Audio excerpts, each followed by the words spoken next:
سوال ہے کیا کہہ کر روزہ افطار کرنا ہے؟ تو یاد رہے آپ نے بسم اللہ کہہ کر روزہ افطار کرنا ہے.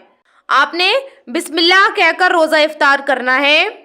آپ جب روزہ افطار کر رہے ہیں، چاہے آپ کوئی فرض روزہ افطار کر رہے ہیں، چاہے آپ نفلی روزہ افطار کر رہے ہیں، آپ کوئی بھی روزہ افطار کر رہے ہیں، تو افطار کرتے وقت آپ کو بسم اللہ کہنا ہے، صرف بسم اللہ، اور اپنا روزہ افطار کرنا ہے. اس کے بعد ایک دعا ہے جو آگے بتائی جائے گی، لیکن یاد رہے روزہ افطار کرتے وقت یعنی کہ جو آپ نے ابتدا کرنی ہے، جو آپ نے شروعات کرنی ہے، سٹارٹنگ جو کرنی ہے، وہ آپ نے صرف بسم اللہ سے کرنی ہے. آن لائن اسلامی ٹیوشن بچوں، بچیوں، خواتین اور مردوں کے لیے. اس کے علاوہ آن لائن 2 ایئر عالمہ کورس خواتین اور لڑکیوں کے لیے. تعلیم.ایجوکیشن ویب سائٹ وزٹ کریں. QR کوڈ سے اپلیکیشن ڈاؤن لوڈ کیجئے. 8106126040 پر میسیج کریے.